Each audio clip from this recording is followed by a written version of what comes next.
우리 본문의 말씀을 통하여서 이 마음을 품으라 라는 제목으로 하나님의 말씀을 나누고 은혜를 받기를 원합니다. 여러분, 우리가 이 세상을 살아가면서 어떤 마음을 품어야 될까요?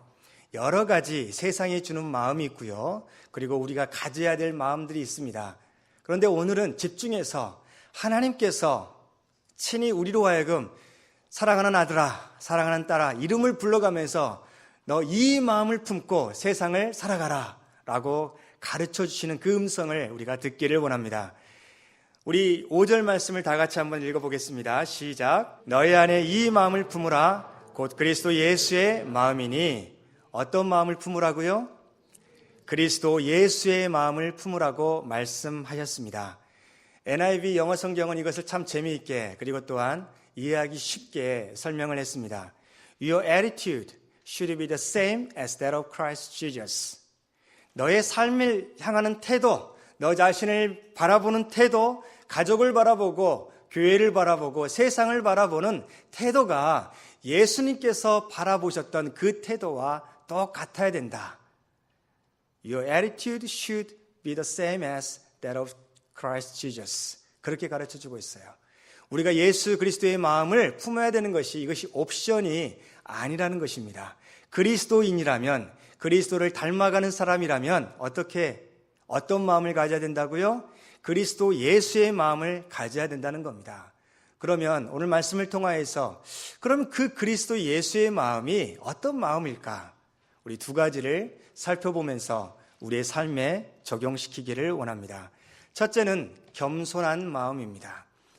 예수님은 어떤 분이십니까? 우리 6절 보시면 그는 근본 하나님의 본체시나 하나님과 동등됨을 취할 것으로 여기지 아니하시고 오히려 자기를 비워 종의 형체를 가지사 사람들과 같이 되셨다라고 말씀하고 있습니다.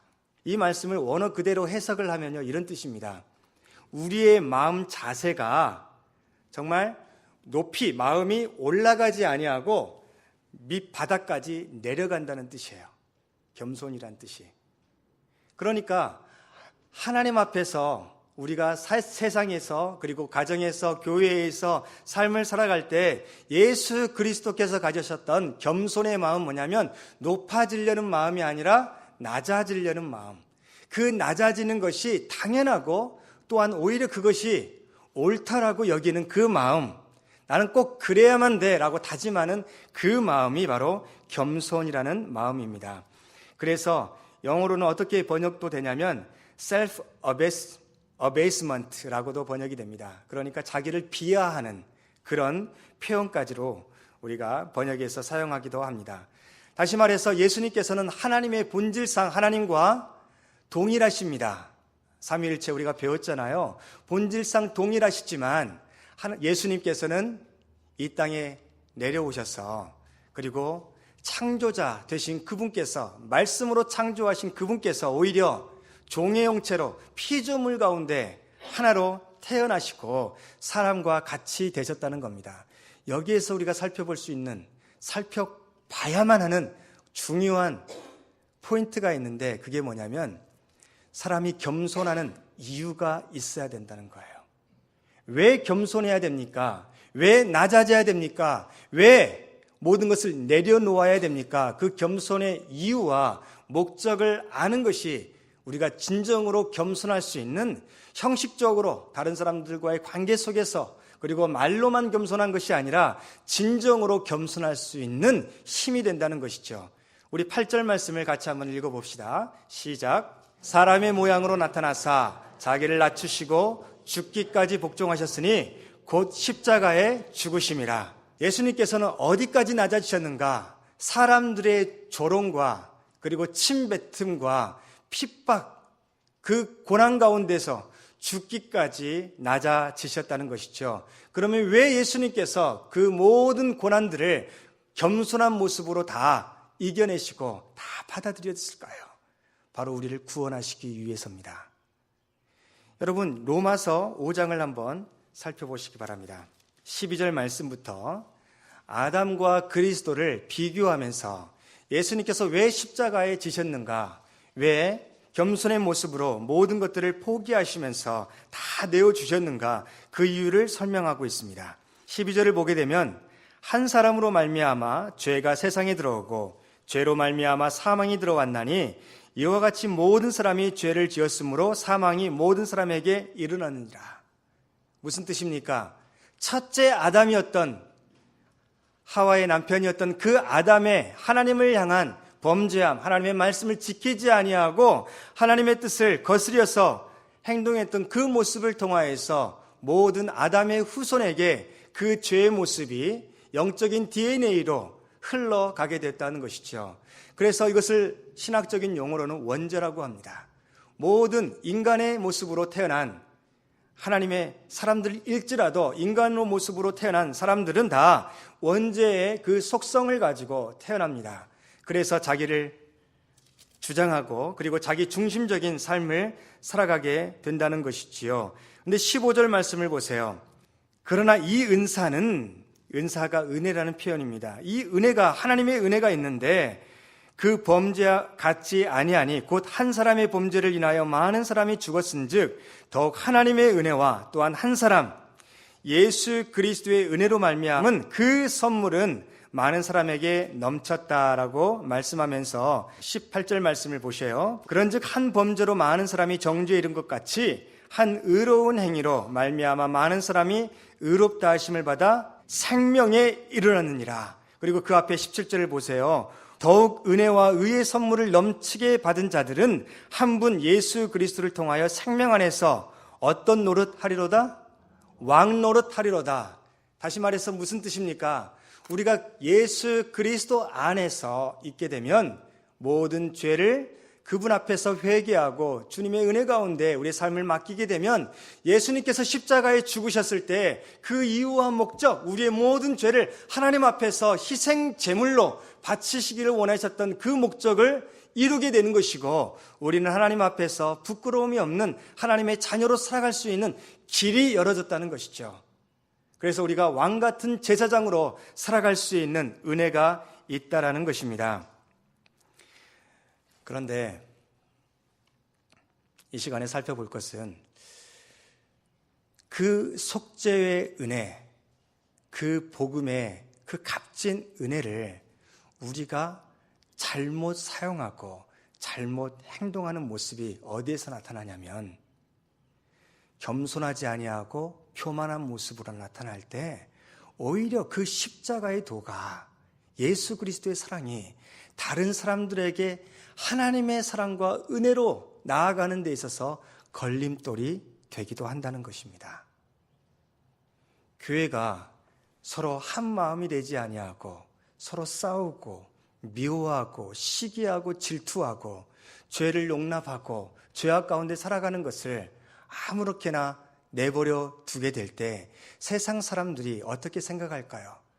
그 속에 사는 사람들도 어떻게 외치냐면 우리는 예수 그리스도의 둘째 아담의 그 희생의 제물을 통하여서 우린 구원받았습니다. 우린 구원받은 하나님의 사람입니다. 자랑하며 외치며 나아가고 그렇지 않은 사람들, 특별히 하나님의 법을 따르지 않은 사람들을 손가락질하면서 저 하나님의 은혜를 받아들이지 못하는 저 사람들 하면서 손가락질하면서 나아갈 때 세상 사람들이 교회를 볼 때는요, 우리를 두려워하거나 존경하거나 그리고 부러워하는 눈으로 보는 것이 아니라 어떤 눈으로 바라본다고요? 너희들이나 잘하세요. 속죄의 그 은혜가 그들에게 은혜로 나눠지는 것이 아니라 감사로 나도 그 은혜 가운데 들어가고 싶다. 그런 마음으로 다가가는 것이 아니라 위선적인 사람들, 거짓말하는 사람들, 그래서 하나님께 다 용서받았다고 하면서 그 용서받았다고 하면서도 더 욕심을 내고 다른 사람을 용서하지 아니하고 오히려 미워하고 그리고 서로 간에 헐뜯고 싸우며 나아가는 그 모습이 세상 사람들의 눈에는 어떻게 보인다고요? 거짓말하는 것으로 보이는 것이죠. 자신들을 속이는 영적인 위선자로 보이게 되는 것입니다. 그래서 세상 사람들의 눈에 예수 그리스도의 십자가가 보이는 것이 아니라 그 십자가 주의를 서성이면서 자기의 이익을 챙기기에 바쁜 그런 비즈니스맨들, 그런 비즈니스 마인드를 가지고 교회를 이루고, 그리고 자기의 유익을 어떻게 하든지 빼앗기지 아니하려고, 자기의 기득권을 빼앗기지 아니하려고 조금이라도 더 하나님으로부터 뭔가를 받아내려고 하는 아주 세상 사람들보다 더 속된 마음을 가지고 있는 그 사람들의 가증스러운 모습, 역겨운 모습이 보이게 되는 것이죠. 겸손은 그런 모습이 아닙니다. 여러분, 빌립보 교회가 바울에게 칭찬받은 교회였습니다. 왜냐하면 그 빌립보 교회가 복음을 들었을 때부터 어떻게 하면 이 하나님의 복음의 은혜의 비밀을 많은 사람들에게 나눠줄 수 있을까 적극적으로 협력했던 사람들이에요. 그래서 바울이 선교를 계속해서 나아갈 때 바울을 열심히 물질적으로 기도로 서포트했던 사람이에요. 여러분, 이 빌립보서는 무슨 서신이라고 하는지 아시죠?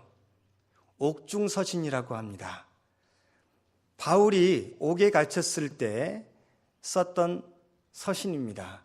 그런데 바울 사도가 이 옥중서신을 쓰면서 빌립보 교회를 향하여서 편지를 쓰면서 너희의 은혜와 사랑에 내가 감사하다는 표현을 합니다. 그 말은 바울 사도가 옥중에 있을 때 연금 생활을 할 때 얼마나 경제적으로 힘들고 어렵겠습니까? 그런데 그 가운데서도 복음을 증거할 수 있는 많은 도움들을 빌립보 교인들이 서포트를 했다는 것을 의미합니다. 그러니까 이 빌립보 교회는요, 열심으로 주님의 일을 하겠다고 다짐하였고 실제적으로 했던 사람들로 칭찬받아 마땅한 모습이 성경에 계속 나와야 될 것입니다. 그런데 2장에 우리가 읽어보았던 이 말씀을 보게 되면 그리스도 안에 권면을 받았느냐? 사랑의 위로를 받았느냐? 성령의 교제가 충만하다고, 그리고 긍휼과 자비가 있다라고 그렇게 자랑하느냐? 그러면 어떻게 하라고요? 2절 말씀, 마음을 같이하여 같은 사랑을 가지고 뜻을 합하며 한 마음을 품어라 라고 말씀하고 있어요. 이 얘기를 왜 하셨을까요? 4장 2절을 보게 되면 바울 사도가 빌립보 교회의 문제를 밝히면서 그들에게 권면하는 말씀이 나옵니다. 내가 유오디아를 권하고 순두개를 권하노니 주 안에서 같은 마음을 품으라. 여러분, 꼭 순두개를 읽으면 순두부가 생각나가지고 잊어버리질 않죠. 유오디아와 순두개가 있었습니다. 이 유오디아와 순두개가 이 빌립보 교회를 이루는 가정교회들에서 중요한 역할을 했던 사람들이에요. 한마디로 교회의 리더였습니다. 예를 들어서 여성교회 회장, 아니면 장로, 집사 이런 역할들을 했던 거예요. 그런데 그들은 열심을 품고 하나님의 일을 한다고 했지만 만나기만 하면 다투는 거예요. 만나기만 하면 주님의 기뻐하신 일을 하자고 한마음이 되지 못하고 다른 의견들을 내어놓고 다른 의견들 좀 더 기도하면서 숙성해가지고 같이 나아갈 때까지 참아주면 좋을 텐데 그러지 아니하고 내 의견이 맞다라고 주장하면서 상대방의 의견을 전혀 무시하는 그런 의견들이, 그런 모습들이 빌립보 교회에 있었습니다. 그러니까 주님을 향하여서 예배는 열심히 드리고 또한 선교를 감당해야 돼 하면서 선교 후원도 많이 했지만 그 모습 가운데, 그 예배 가운데 주님이 주시는 진정한 기쁨과 평안과 자유와 사랑의 모습이 결핍되었던 것이죠. 참된 위기가 무엇입니까? 위기가 위기인지 모르는 것, 그것이 진정한 위기입니다. 그들은 열심히 살아가는 모습을 통하여서 우리는 괜찮다라고 생각을 했어요.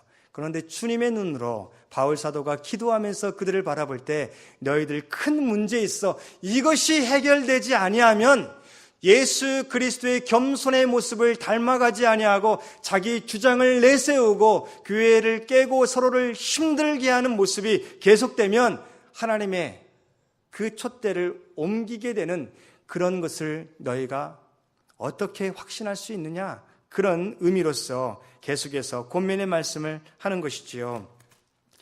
사랑하는 여러분, 그래서 그들에게 어떻게 권면을 하고 있습니까? 우리 3절 말씀을 보게 되면 아무 일이든지 다툼이나 허영으로 하지 말고 오직 어떠한 마음으로? 겸손한 마음으로 각각 자기보다 남을 더 낮게, 이 낮게가 아닙니다. 더 높이 여기고, 그리고 각각 자기의 일을 돌볼 뿐만 아니라 또한 각각 다른 사람의 일을 돌보아 나의 기쁨을, 바울에게 기쁨이 되는 것이 주님께 더 큰 기쁨이 되겠죠. 그 기쁨을 충만케 하라 권면하고 있습니다. 여러분, 여기에서 우리가 적용할 것은 뭐냐면요, 우리가 신앙생활을 하면서 가져야 될 가장 중요한 마음이 겸손입니다. 자기를 포기하는 것입니다. 자기의 주장을 내려놓을 줄 아는 그런 성숙한 마음인 것이죠. 말씀을 묵상하다가 이 생각이 났습니다. 여러분, 제 이름과 비슷한 성경의 인물들이 있죠. 그 중에 한 명이 세례 요한입니다. 세례 요한이 예수님께 이제 세례를 줬던 그런 위대한 인물이죠. 여러분, 당시를 한번 생각을 해보세요. 세례 요한은 이제 400년 동안이나 하나님께서 더 이상 이스라엘 유대인들에게 더 이상 계시를 주지 않고 있을 그때에 영적인 계시의 암흑기에 혜성처럼 나타났던 믿음의 인물입니다. 그리고 태어나면서부터 특별하게 태어났고요. 그리고 광야에서도 정말 다른 사람들과는 달리 정말 준비된 하나님의 사람으로서 자신을 연단시키며, 그리고 하나님의 말씀이 들려졌을 때 그것을 가감없이 선포했던 하나님의 선지자였습니다. 그래서 이스라엘의 모든 무리들이 이 세례 요한의 선포의 메시지를 듣고자 그 요단 강가에 세례 요한이 머물렀던 곳에 찾아오기 시작했습니다. 그리고 세례를 받았던 것이죠. 세례 요한이 외쳤던 것이 무엇이었습니까? 회개하라, 천국이 가까웠다는 것입니다. 하나님의 나라가 가까이 왔다. 말라기서 4장 5절에 예언되었던 엘리야의 영으로 찾아온 사람이 바로 그 세례 요한이었다는 것을 사람들이 눈치채기를 시작했습니다. 그리고 그에게 조금이라도 더 하나님의 말씀을 듣고자 나아왔고요. 또한 은혜를 받고자 하나님의 사랑과 그리고 하나님의 은혜 가운데 살아가고자 다시 주님의 축복받는 백성으로 살아가기를 다짐하면서 우리를 구원하옵소서, save us, 그런 마음으로 세례 요한에게 나아갔습니다. 그런데 어떤 일이 벌어집니까? 예수 그리스도가 사역을 시작합니다. 세례 요한이 머물렀던 곳보다 완전히 거리를 둬가지고 떨어져서 사역을 하신 게 아니에요. 가까운 곳에서 사역을 시작하셨습니다. 그리고 사람들이 그 예수님께 세례를 받으려고 나왔습니다. 예수님께서는 제자들을 통하여서 그들을 또한 세례를 주기도 하셨습니다. 그러니까 사람들이 어떤 얘기를 합니까? 요한복음 3장 26절을 보게 되면 요한에게 이렇게 얘기합니다. 랍비여, 선생님과 함께 요단강 저편에 있던 이 곳 선생님이 증언하시던 이가 세례를 베풀매 사람들이 다 그에게로 갑니다. 한마디로 뭐예요? 사람들이 이제 우리한테 안 오고 다 저 사람한테 갑니다. 사역의 힘을 잃어버린 것이죠. 동력을 잃어버린 것입니다. 그래서 그 사람한테만 가지 말고 우리한테도 오라고 뭔가를 좀 말씀 좀 하시고 그렇게 해야 제자된 우리가 좀 힘을 받을 거 아닙니까? 이런 마음을 나눕니다. 그럴 때 세례 요한이 뭐라고 한 줄 아세요? 이렇게 얘기합니다. 나는 그리스도가 아니다. 사람들이 나로 하여금 당신의 정체가 무엇이냐 물어봤을 때 그리스도가 아니라고 내가 대답하지 않았느냐? 나는 그를 가리키는 사람이다. 보냄을 받은 사람이다. 광야에서 외치는 자다. 그래서 내가 기뻐하는 것은 뭐냐면 그 사람이, 그러니까 예수 그리스도께서, 예수님이 사람들로부터 존경받고 칭찬받고 사람들이 예수님께 나아가서 그분의 말씀을 듣는 것을 나는 기뻐한다. 이것을 이렇게 표현하였습니다. 29절에 신부를 취하는 자는 신랑이나 서서 신랑의 음성을 듣는 친구가 크게 기뻐한다. 나는 신랑이 아니야. 신랑이 아름다운 가정을 이루고 신부와 함께 기쁨의 그 가정을 이루는 것을 기뻐하는 그런 친구다. 그렇게 이야기했던 것이죠. 그가 한 말 30절 말씀 같이 한번 읽어봅니다. 시작. 그는 흥하여야 하겠고 나는 쉬어야 하리라. 참된 겸손이 바로 이 말입니다. 그는 흥하여야겠고 나는 쉬어야 하겠다. He must become greater. I must become less. 이게 자기를 포기하고 낮아지는 마음입니다. 그런데 나 자신을 돌아보세요. 우리 그리스도인들을 돌아보세요. 교회들의 모습을 돌아보세요. 어떤 모토를 지금 주장하고 있습니까? 말로는 그리스도를 높이고 오직 예수 그렇게 나아가지만 실제적인 삶의 모습에서 예배나 사역이나 모든 현장 가운데 무엇을 기대하며 나아갑니까? 그는 흥하야겠고 나도 흥하여야 됩니다. 이거 아니겠습니까? 그도 흥하야겠고 나도 흥해야지요. 그런 마음을 가지고 살아가고 있는 거예요. 그래서 우리 다시 빌립보서를 돌아가게 되면 하나님께서 예수님을 그 십자가의 모든 것을 다 포기하고 구원의 길을 열어주시기 위하여서 희생하셨던 그 예수 그리스도를 지극히 높여 모든 이름 위에 뛰어난 이름을 주사 하늘에 있는 자들과 땅에 있는 자들과 땅 아래에 있는 자들로 모든 무릎을 예수 이름에 꿇게 하시고 모든 입으로 예수 그리스도를 주라 시인하여 하나님 아버지께 영광을 돌리게 하셨느니라. 아멘. 이 말씀을 주님께만 돌려야 되는데 자기도 갖기를 원하는 거예요. 그래서 어떤 마음을 갖습니까? 하나님, 나도 겸손하게 하나님의 나라를 위하여서 희생합니다. 교사로도 봉사하고요, 여러 가지로 봉사합니다. 섬깁니다. 내 자신의 삶을 피 같은 돈을 내가지고 11조로도 바치고요, 헌금도 하고 열심을 냅니다. 이렇게 생각을 하고 있는 한 그는 무슨 기대를 갖고 있는 거예요? 예수님께서 차지하셔야 마땅한 영광과 존귀와 그 권세를 자기도 동참하기를 원하는 거예요. 여러분, 잘 생각하셔야 돼요. 무슨 차이가 있냐면요, 그것은 하나님께서 하나님의 은혜로 필요한 자들에게 나누어 주실 것입니다. 내가 추구해야 될 것이 아니라는 말이죠. 겸손하게 온전히 순종하고 예수님께서 말씀하셨던 것처럼 종이 자기 일을 다 했다고, 그리고 다음에 내가 먹을 거 먹겠습니다, 찾아 먹겠습니다, 이렇게 얘기하는 종이 어디 있느냐? 다시 주인에게 물어 이르되 내가 시킨 일을 다 했으니 또 시킬 일 없습니까? 하면서 물어보는 것이 종의 바른 자세 아니느냐? 그런 마음 자세, 온전히 100% 순종하는 마음의 자세가 바로 예수님께서 가지셨던 그 겸손의 마음이라는 거죠. 그런데 그 마음 속에, 그 마음을 품고자 원하는 성도들의 마음 속에 사탄이 우리의 욕심과 함께 무엇을 집어넣습니까? 그도 흥하야겠고 나도 흥해야 되겠습니다. 이 마음이 들끓기 시작할 때, 자존심이 상한 일을 당할 때 더 이상 참을 수 없는 자신을 발견하게 되는 거예요. 다른 사람들이 나를 향하여서 무시를 하고 함부로 대하는 것을 더 이상 참을 수 없는 괴로움으로, 그 사람을 용서할 수 없는 마음으로 찾아오게 되는 거예요. 왜요? 내가 존귀 여김을 받아야 되는데, 내가 왕 같은 제사장인데, 내가 하나님의 능력 있는 자녀인데 왜 나를 무시해? 자기의 자존심이 상할 때 자기에게 쓴소리를 한 사람들에게 선지자의 음성을 나에게 들려주시는구나, 그렇게 생각하지 아니하고 너가 뭔데? 라는 생각으로 자신의 내면 가운데 사탄이 들려주는 그 음성에 꽉 빠져버리는 것이죠. 나도 흥해야 되는데 왜 나로 하여금 망하게 하는가? 그 생각이 우리가 마지막으로 떨쳐야 될 세상이 주는 마음인 것이죠. 그래서 여러분, 하나님의 마음을 우리가 가슴에 품고 예수 그리스도의 마음을 우리가 따라서 살아가기를 다짐하는 그리스도인들, 어떤 마음을 가져야 된다고요? 자기를 포기하는 겸손한 마음을 가져야 됩니다.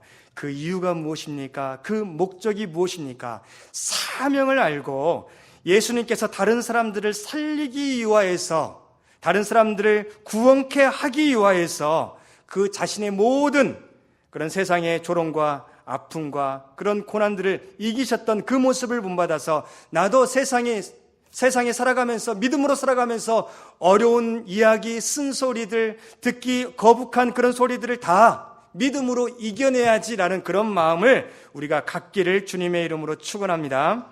서로 섬기면서 도우면서 어찌하든지 그리스도가 드러나기를 바라는 그 마음, 예수님께서 어떤 마음을 가지셨습니까? 어떻게 하든지 하나님의 이름이 높아지기를 원하고 하나님의 되심이 이 땅 세상 가운데 충만하기를 소원하셨던 그 마음을 가지셨던 것처럼 우리도 우리를 구원하시고 우리의 주님 되신 예수 그리스도를 높이기를 소원하면서 서로 살아온 환경과 그리고 교육과 모든 생각들이 다를지라도 우리가 같은 마음을 품고 서로 섬기면서 도우면서 그리스도의 복음의 아름다운 향기를 전하는 우리 모두가 되기를 주님의 이름으로 축원합니다.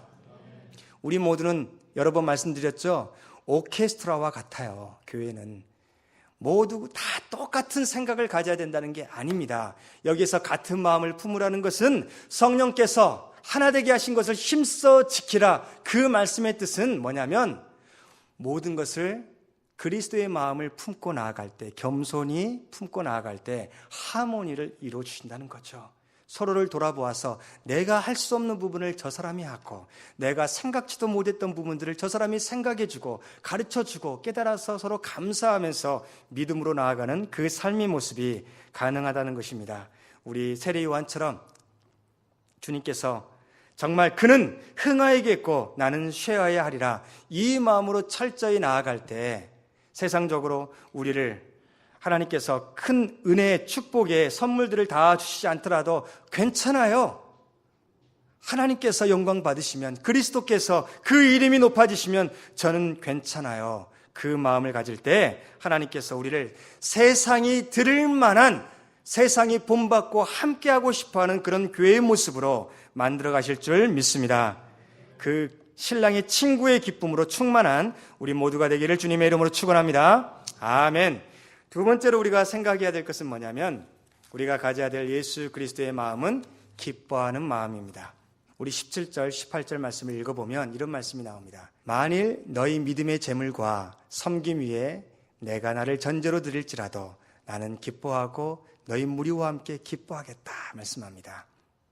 내가 다 잃어버리더라도, 다 썩어 문드러지고, 그리고 너희를 위하여서 내 자신을 다 제물로, 전제로 다 태워드릴지라도, 그러나 너희가 하나님 안에서 기뻐하는, 예수 그리스도 안에서 기뻐하는 그 기쁨을 갖게 된다면 나도 기뻐하겠다, 그 말씀입니다. 우리 18절 말씀 같이 읽어봅니다. 시작. 이와 같이 너희도 기뻐하고 나와 함께 기뻐하라. 아멘. 그런데 이 기쁨이 그냥 찾아오는 기쁨이 아닙니다. 우리가 기뻐하고 싶다고 해서 그냥 기뻐해지는 기쁨이 아닙니다. 예수 그리스도의 모습을 닮아가기 시작하고 연습하기 시작할 때 그 고난을 통하여서 이겨내는 과정 속에서 하나님께서 들려주시는 기쁨입니다. 여러분, 사랑의 지선아, 그 책 읽어보셨어요? 이지선 자매가 쓴 책입니다. 사랑의 지선아, 그리고 또한 그 다음 책으로는 지선아 사랑해, 이런 책을 썼는데, 이 지선 자매가 얼마나 우리에게 감동을 주는 스토리를 우리에게 얘기해 주는지 모릅니다. 그가 23살에 그 어린 나이로 교통사고를 당하였습니다. 그 음주운전자의 차에 치여가지고 전신에 3도 중화상을 입었어요. 이때 모습이 뭐냐면 2000년 5월 달 졸업사진, 이화여대 다녔거든요. 그 모습에서 찍었던 모습입니다. 그런데 이 교통사고 후에 그녀가 수술을 무려 몇 번이나 했는 줄 아세요? 40번이나 했습니다. 40번의 수술을 통하여서 살아남긴 했지만은 일반 세상이 생각하는 여자의 그런 얼굴의 모습, 외모가 아닌 다른 모습을 갖게 되었습니다. 그 이지선 자매가 여러분 어떤 고백을 하게 됐냐면, 이번에 UCLA 박사과정을 마치고 박사학위를 받았어요. 어제겠죠. 어제 받았어요. 그리고 인터뷰에서 제 손이 필요한 사람에게 손을 내밀고 손을 잡아주고 사는 그런 사람으로 살고 있기를 바라고 늘 마음을 새롭게 하고 있어요 라고 고백을 하였습니다. 그래서 이 화상의 아픔을 견뎌내면서, 여러분 옛날에 힐링 캠프에도 나왔어요. 그러면서 어떤 얘기를 했냐면, 그 눈썹이 있을 때는 몰랐는데 눈썹을 다 그 화상으로 잃어버리니까 눈썹이 얼마나 중요한 것인지를 깨달았다는 것이죠. 눈썹이 없으니까 땀이 이마에 흘러나올 때 그냥 눈속으로 다 들어가 버리는 그 아픔, 그 어려움들, 그 모든 것들을 주님께 의지하고 주님의 은혜 가운데 살아가기를 다짐하면서 주님이 주는 기쁨이 무엇인지를 이제 배워가기 시작했습니다. 그래서 미국에 왔어요. 와가지고 콜롬비아대에서 석사학위를 사회복지 과정을 통해서 받고 졸업을 하고, 그리고 UCLA에서 사회복지학 박사가 되었습니다. 그가 죽음의 모든 과정을 넘어서면서도 어떻게 이야기를 했습니까? 그는 이렇게 고백했어요. 서툰 영어가 정말 나를 공부하기 힘들게 만들었습니다. 그렇게 얘기하지만 그가 어떻게 고백을 했냐면요.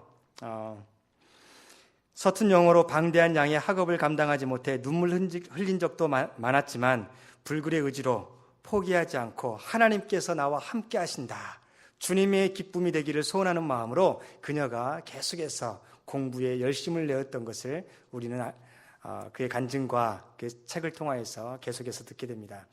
여러분, 옛날에 힐링 캠프에 나왔을 때 그가 했던 말이 있어요.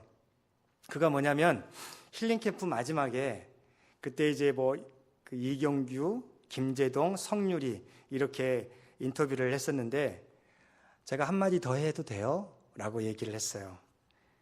그러면서 한마디만 덧붙일게요.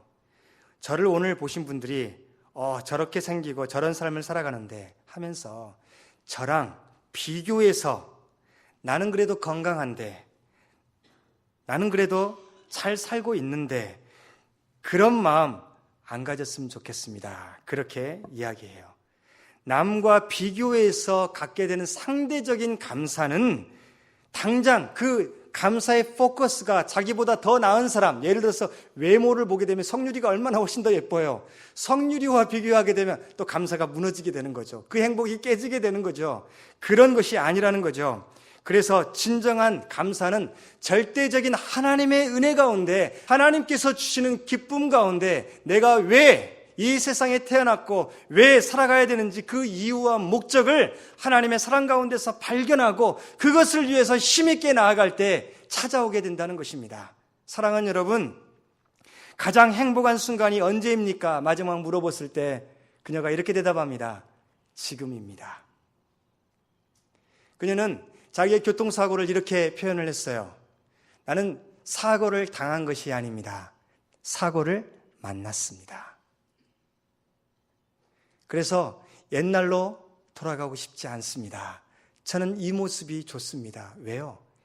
지금 이 모습을 갖지 않았더라면, 이 고통과 아픔을 겪지 않았더라면 하나님이 주시는 진정한 내면의 기쁨과 자유함과 그 하나님과 동행하며 살아가는 그 의미를 알지 못하고 세상적으로 살아갈 그 가능성이 너무나 많기에 주님께서 이 고난을 통하여서 주신 은혜가 넘치기에 옛날로 돌아가고 싶지 않습니다 라고 이야기한 것이죠. 사랑하는 여러분, 믿음의 사람이 예수 그리스도를 닮는 것은 쉬운 일이 아닙니다. 노력이 필요합니다. 여러분, 히브리서를 보게 되면 5장에 보면 이런 말씀이 나와요. 예수님께서 그 십자가에 죽기까지 싸우셨던 그 모습을 설명해 주고 있습니다. 히브리서 5장 8절 말씀을 보면 그가 아들이시면서도, 하나님의 아들이라는 표현이죠. 그가 하나님의 아들이시면서도 받으신 고난으로 무엇을 배워서? 순종함을 배웠다는 거예요.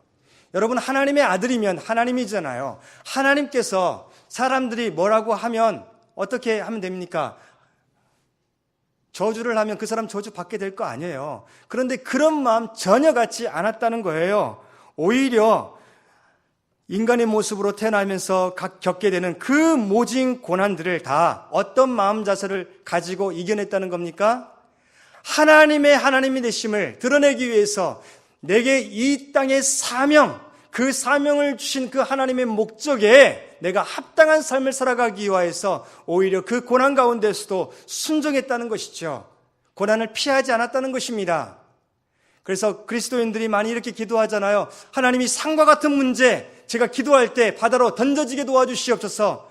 예수님은 그렇게 기도하지 아니하시고 하나님, 이 산과 같은 문제를 넘어서서 더 힘들고 어려운 사람들의 손을 붙잡아주고 그들과 함께 광야의 길을 이겨낼 수 있는 믿음의 사람으로 세워주시옵소서. 그렇게 기도하며 순종함을 배웠다는 것이지요.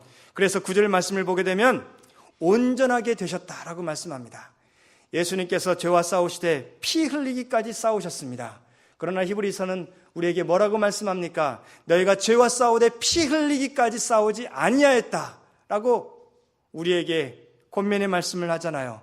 우리 다시 한번 예수님의 겸손의 모습을 본받아서 하나님 다시 한번 깨닫게 도와주시고 하나님의 사람으로 담대하게 믿음으로 나아갈 수 있도록 내 욕심과 내가 하고 싶은 일들, 내가 정말 추구하는 그런 나도 형통해야 되겠습니다, 그 생각 다 버리게 도와주시고 주님께서 내 안에 살아 계셔서 주님이 함께 하시는 그 기쁨을 다른 사람들에게 나눠주는 그 기쁨으로 충만한 저의 삶이 되게 도와주시옵소서. 그렇게 우리가 다짐하며 살아가기를 주님의 이름으로 축원합니다. 빌립보서 2장 13절에 이렇게 말씀하셨습니다. 너희 안에서 행하시는 이는 하나님이시니 자기의 기쁘신 뜻을 위하여서 너에게 소원을 두고 행하게 하신다. 주님께서 지금 우리에게 이 지선 자매가 가슴에 소원을 두고 열심을 내서 최선을 다해 살았던 것처럼 우리에게도 소원을 두게 하신다는 겁니다. 기도할 때마다, 예배를 드릴 때마다 하나님께서 우리에게 말씀하신다는 겁니다. 너가 끊어야 될 거 그거 끊자. 너가 추구해야 될 거 그거 간절히 사모하자. 말씀을 읽기만 하는 자가 되지 말고 말씀과 함께 살아가는 자가 되어라. 그렇게 깨닫게 되어주실 때 우리가 어떤 마음을 가져야 돼요? 하나님 저로 하여금 성령 충만한 사람 되게 도와주시옵소서. 성령의 열매를 나누어주고 그리고 하나님의 기쁨이 되는 그런 삶 살아가게 도와주시옵소서. 그래서 15절 16절에 나오는 것처럼 하나님이 이 세상에서 하나님을 알지 못한 사람들에게 빛으로 나아가게 도와주시옵소서. 생명의 말씀을 가지고 그들에게 가르쳐주는, 지키게 하는 예수님의 참된 제자들 되게 도와주시옵소서. 다짐하며 나아갈 때 하나님께서는, 그리고 우리 주님께서는 우리가 주님을 다시 만날 때 너가 이 세상에서 살아가는 동안 내가 너를 얼마나 자랑스러워했는지 나는 모를 거야. 너의 눈물을 흘리며 기도하는 그 모습, 너의 욕심과 죄악을 이겨버리려고 날마다 그렇게 애쓰면서 두렵고 떨림으로 너의 구원을 이루었던 그 모습 내가 다 알고 있어. 그런 너 얼마나 사랑스러웠는지 이리 와 하면서 안아주시는 그 주님의 칭찬과 인정을, 그 사랑을 우리 모두 다 같이 맛보고 누리게 되기를 주님의 이름으로 축원합니다. 다 같이 기도하겠습니다. 사랑의 하나님 아버지, 감사합니다.